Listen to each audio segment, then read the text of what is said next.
My name is Evelyn Harper.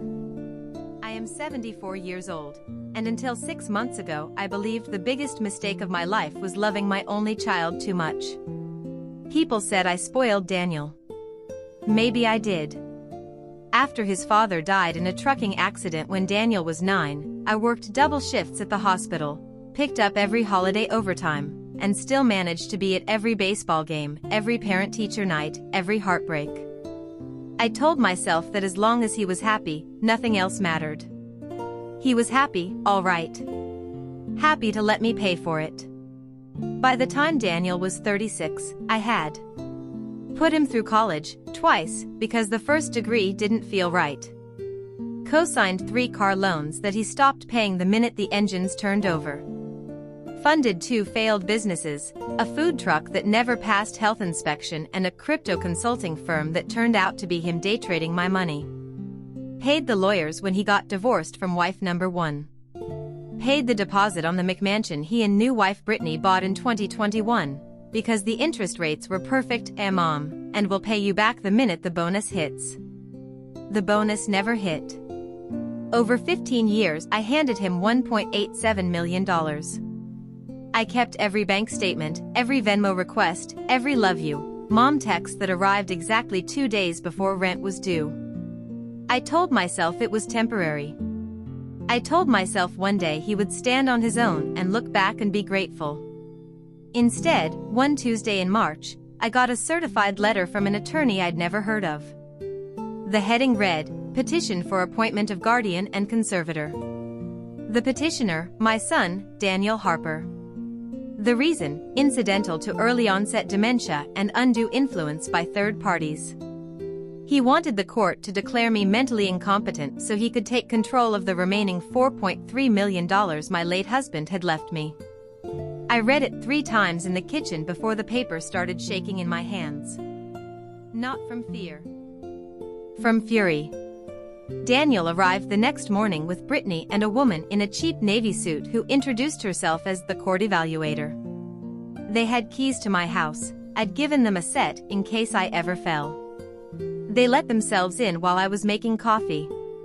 "Mom," Daniel said, using the same gentle voice people use on skittish horses, "we're really worried about you. You've been forgetting things. You gave the gardener a check for $12,000 last month."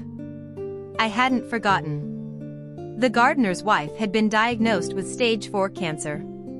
I paid their mortgage for a year so he could stay by her side. Daniel didn't need to know that. Brittany added, "And you keep talking about selling the lake house. Dad always said it was supposed to stay in the family." "Your dad died 27 years ago," I thought. "And the lake house is in my name only." But I said nothing. I just watched them move through my home like they were already measuring for new furniture. The evaluator asked me to count backward from 100 by 7s. I did it perfectly. She asked me who the president was, what year it was, to draw a clock. I drew a perfect clock at 10:10. She looked disappointed. That afternoon I called Margaret O'Donnell. Margaret and I had worked together in the cardiac ICU 35 years ago. She retired, went to law school at 50, and now ran the most feared elder law practice in the state. When I told her what Daniel was trying, she laughed once, short, sharp, delighted. "Oh, Evelyn," she said. "You just handed me the easiest slam dunk of my career. And the most satisfying. Step 1, revoke the keys.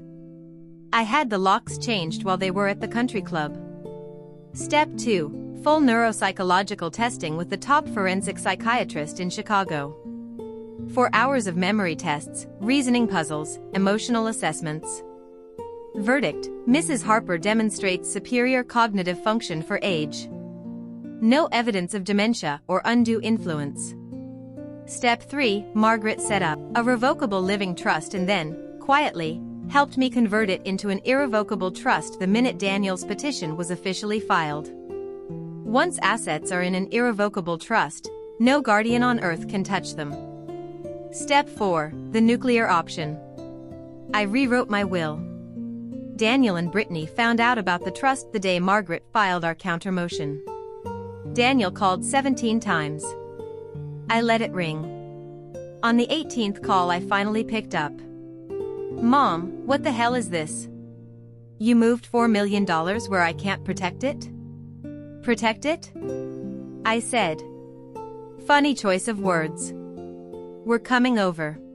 No, I replied. You're not. The locks are changed and there's a camera on the porch now. Come without an invitation and the police will greet you. Silence. Then Brittany's voice in the background. Tell her we'll drop the guardianship if she just reverses the trust. Daniel repeated it like a parrot. I said, come to the lake house next Friday at 2 p.m. Bring your lawyer. Margaret will be here with mine. We'll talk. They thought they were walking into a negotiation. They were walking into an ambush. The lake house sits on 10 wooded acres in northern Wisconsin. My husband and I built it the year before he died. Daniel hadn't visited once in 8 years, too many mosquitoes, no Uber. I spent the week before the meeting preparing. Friday at 1:55 p.m. their Range Rover pulled up. Daniel stepped out in a new Navy suit. Brittany wore sunglasses big enough to land planes. Their lawyer, a man whose online reviews were 1 star and falling, trailed behind. Margaret and I were waiting on the porch with a notary, 2 paralegals, and, this was the part they didn't expect, Daniel's daughter Lily. Lily was 22. Daniel had abandoned her and her mother when Lily was 3. Child support payments? I made every single one from my own account and never told a soul. Lily graduated summa cum laude last spring. I paid for that too. She called me Graham. Daniel froze WHE. A revocable living trust and then, quietly, helped me convert it into an irrevocable trust the minute Daniel's petition was officially filed. Once assets are in an irrevocable trust, no guardian on earth can touch them. Step 4, the nuclear option. I rewrote my will. Daniel and Brittany found out about the trust the day Margaret filed our countermotion. Daniel called 17 times. I let it ring. On the 18th call I finally picked up. Mom, what the hell is this? You moved $4 million where I can't protect it? Protect it? I said. Funny choice of words. We're coming over. No, I replied. You're not. The locks are changed and there's a camera on the porch now. Come without an invitation and the police will greet you. Silence. Then Brittany's voice in the background. Tell her we'll drop the guardianship if she just reverses the trust. Daniel repeated it like a parrot. I said, come to the lake house next Friday at 2 p.m. Bring your lawyer. Margaret will be here with mine. We'll talk. They thought they were walking into a negotiation. They were walking into an ambush. The lake house sits on 10 wooded acres in northern Wisconsin. My husband and I built it the year before he died. Daniel hadn't visited once in 8 years, too many mosquitoes, no Uber. I spent the week before the meeting preparing. Friday at 1:55 p.m. their Range Rover pulled up. Daniel stepped out in a new Navy suit. Brittany wore sunglasses big enough to land planes. Their lawyer, a man whose online reviews were 1 star and falling, trailed behind. Margaret and I were waiting on the porch with a notary, 2 paralegals, and, this was the part they didn't expect, Daniel's daughter Lily. Lily was 22. Daniel had abandoned her and her mother when Lily was 3. Child support payments? I made every single one from my own account and never told a soul. Lily graduated summa cum laude last spring. I paid for that too. She called me Graham. Daniel froze WHE. When he saw her. Hi, Dad, Lily said quietly. Long time. Margaret didn't let them recover. She ushered everyone inside to the big oak table that overlooked the water. Before anyone speaks, she began, Mrs. Harper is prepared to make a one-time offer to withdraw all opposition to the guardianship petition. Daniel leaned forward, greedy hope all over his face. However, Margaret continued, the offer comes with conditions you will find in the document in front of you. She slid 3 copies across the table. The new irrevocable trust left $10,000 cash to Daniel Harper, to cover immediate moving expenses. $10,000 cash to Brittany Harper, same note.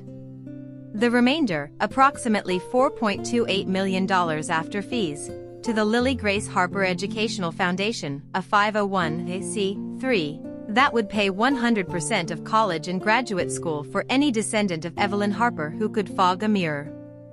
Currently, that meant only Lily. If Daniel ever had another child and treated her decently, that child would also qualify. Daniel turned purple. You can't do this. I already did, I said. My voice was calm. I'd practiced it in the mirror for days. The trust was funded 3 weeks ago. It's ironclad. Even if, God forbid, a judge ever declared me incompetent tomorrow, the money is untouchable. Brittany started screeching about lawsuits, undue influence, elder abuse. Margaret let her scream for 30 seconds, then quietly played a recording on her phone, audio from the porch camera the day they let themselves in with the evaluator. Daniel's voice, clear as day, once she's declared non-compos mentis, we list this place the same week.